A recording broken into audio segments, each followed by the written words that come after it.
Hi, everyone. Hi again. We're in the Pure Worship book, but again, we're reading off screen, so again, we'll be a bit distracted, and we hope that's not too distracting for you. Mm-hmm. So, the Pure Worship book, page 13. Let me get it on screen. Here we go. The subhead this time is, What Will You Do?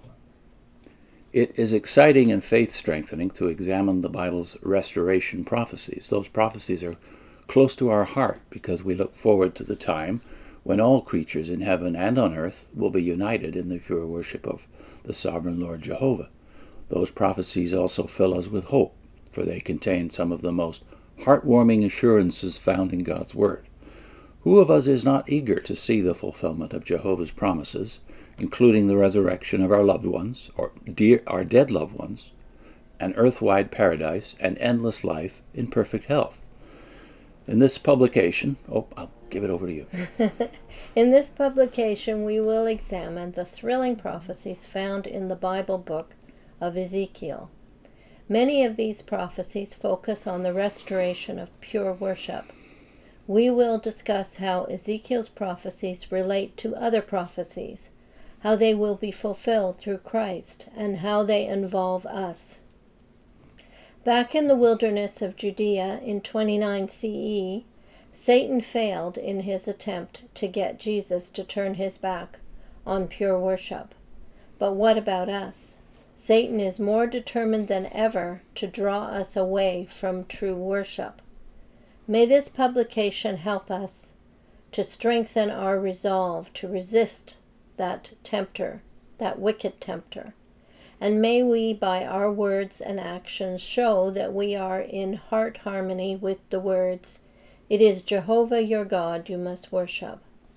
Then we will have the prospect of living to see Jehovah's glorious purpose fulfilled at last, everyone in heaven and on earth united in giving Jehovah what he so richly deserves, pure worship from pure hearts.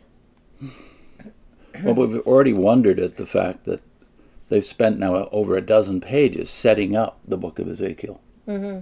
We're going to go to Ezekiel, they keep saying. We haven't got to the text yet. In fact, in this one, we've got Isaiah and Revelation, but no Ezekiel.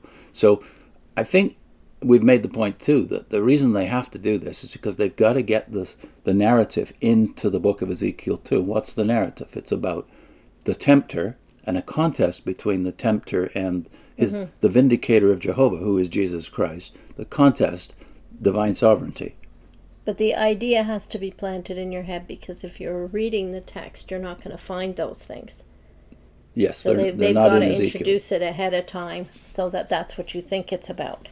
So when I started to read Ezekiel for the first time by myself, 35 or so years ago, I realized that, these big issues are not there. The name is there. How God is going to vindicate his name is there, but not by any of the stuff that we're talking about here, the restoration of pure worship in the last days, for instance. Yeah. So they've got to get that idea in, and they do it forcefully in these first. It's not over yet. They're still setting up for a few more pages. So here you are in the first paragraph, though. You've got this searching question: Who of us is not eager to see the fulfillment of Jehovah's promises, including the resurrection of our dead loved ones, an earth-wide paradise, and endless life in perfect health? And one gets the sense nowadays that there's a sense of desperation among the veteran witnesses who've been hanging on by their fingernails now for, 3 generations. 4, right? 4 since Rutherford. But all those people are dead that heard Rutherford live, right? Yeah. But your parents, your grandparents, who you expected never to see get old and die. Yeah, a lot of them are dead. And your health is breaking down. And you're aging. And we weren't ready for that.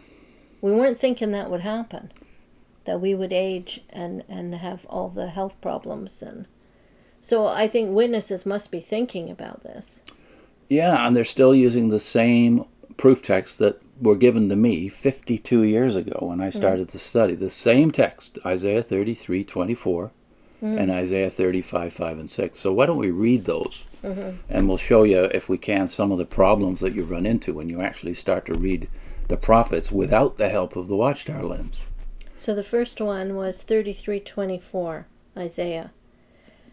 And the inhabitant will not say, I am sick. The people who dwell in it will be forgiven their iniquity. Well, Yes, I remember that one. That's to prove the point that people in the new order won't be sick. But is this about the millennium? Or is it about paradise earth? Well, let's just read a few verses around it, from 20 down to the same verse, 24, and you quickly see what the context is. Look upon Zion, the city of our appointed feasts. Your eyes will see Jerusalem, a quiet home. A tabernacle will not be taken down. Not one of its stakes will ever be removed, nor will any of its cords be broken. But there the majestic Lord will be for us, a place of broad rivers and streams, in which no galley with oars will sail, nor majestic ships pass by.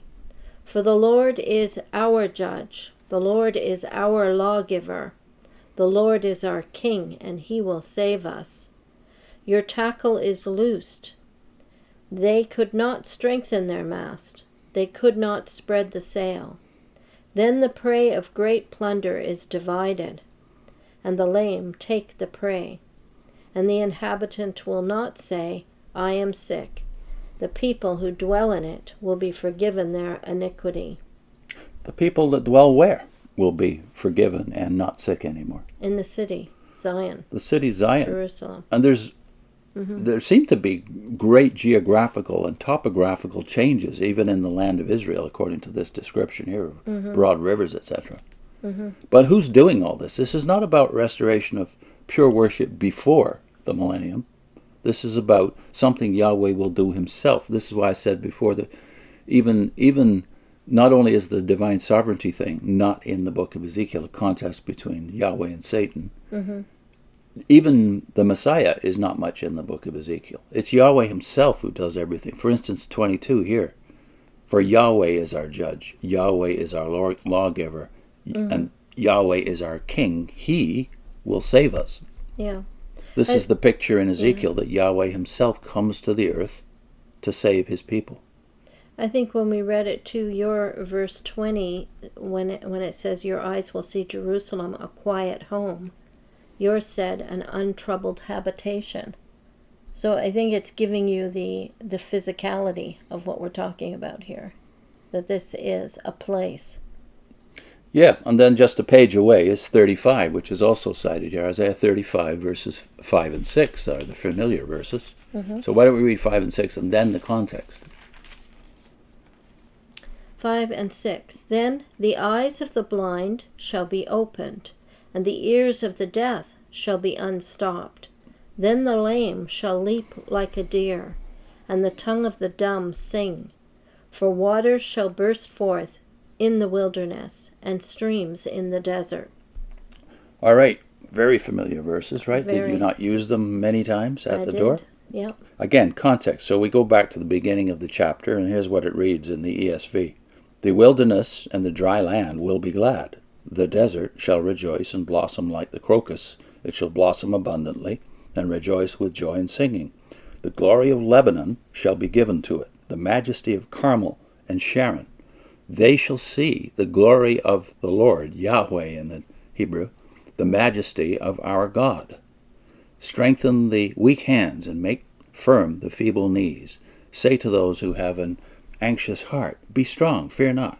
Behold, your God will come with vengeance, with the recompense of God. He will come and save you. Then the eyes of the blind shall be opened, and the ears of the deaf unstopped. Then shall the lame man leap like a deer, and the tongue of the mute sing for joy. For waters break forth in the wilderness and streams in the desert. Not the end of the chapter, though, right? The parched ground shall become a pool, and the thirsty land springs of water. In the habitation of jackals, where each lay, there shall be grass with reeds and rushes. A highway shall be there, a road, and it shall be called the highway of holiness. The unclean shall not pass over it, but it shall be for others. Whoever walks the road, although a fool, shall not go astray. No lion shall be there, nor shall any ravenous beast go up on it. And it shall not be found there, but the redeemed shall walk there. And the ransomed of the Lord shall return, and come to Zion with singing, with everlasting joy on their heads. They shall obtain joy and gladness, and sorrow and sighing shall flee away. Why do they have to omit all the verses around 5 and 6? No, it's very plain that this, geography in here. It's a very local paradise. Mm-hmm. It is paradisal, all right. Mm-hmm. But it's not the world. Yeah. It's the geography of Zion that's being talked about, and the way of holiness. We just heard that in a talk by David Splain a year ago, making much of this very passage, talking about a way of holiness and how they're fulfilling that today. It's got nothing to do with us and them. It's got to do with the hour here. He will come and save you, our God. Who are we talking about? We're talking about the hope of Israel. And come to Zion with singing. Yeah. And in case you doubt that this is not a promise of global paradise, just look at the chapter in between these two that we just read, 34. It's about the eternal judgment of the land of Edom, which we call Jordan today. For instance, in verse 10, the fire that God sets in Edom, night and day it shall not be quenched, its smoke shall go up forever, from generation to generation it shall be waste. None shall pass through it forever and ever. Yeah. So there are places like Edom and Babylon that will never be paradise because of the way they treated Israel. I think it was, I had that one marked, and I do remember that one struck me as, okay, as a witness, you're thinking global paradise. Every spot in the world will become a paradise. And this says forever and ever. This will always be uninhabited. A monument to God's judgment. Yeah. Yeah. It's a marker so that you know this is a true God that you're serving. And they've also cited Revelation 20 and 21 in here. Again, the familiar 21 verse was about God dwelling among us. That doesn't help very much. God's going to dwell with men. Well, they've also cited Revelation 20, though, 12 and 13. We won't have time to look that up. But if you do look it up, you'll find that the resurrection that is our hope is not a resurrection to temporal life or temporary life in the millennium so that God can see what you're going to do with that opportunity. The resurrection in Revelation 20 is at the beginning for the saints, the beginning of the millennium, and at the end for everybody else. Yeah. Yeah. So there's and no it's a day of judgment, not a trial period. You did a video or two on this, didn't you? Yeah. You know, purgatory, the paradise purgatory thought. Yeah. Yeah. So we want to link those. We got another link though, don't we? Yes. It was based on Bergman. When I was doing Jerry Bergman's on mental illness among Jehovah's Witnesses, he had one where he talks a lot about the fact that we were just ill prepared for life as witnesses, and so I thought that would be a good one because I think you're seeing the strain with witnesses now because so many of them are older and just weren't expecting that. Yeah. So it's having a bad effect. It's very sad. Yeah. And we'll also put the Paradise Lost playlist, which deals with a lot of the familiar texts that we used as witnesses for thinking there's a paradise earth. Yes, in that Paradise Lost playlist, there's 19 videos, all of which are dealing with the text that we're familiar with. Again, out of context. Yeah. So if you look at those videos, and you'll find a lot to use with your witness family and friends. Yeah. So that's the Paradise Purgatory one as well, right? You've already got that one, and the Jerry Bergman one. 2 videos and a playlist. Good. See you soon.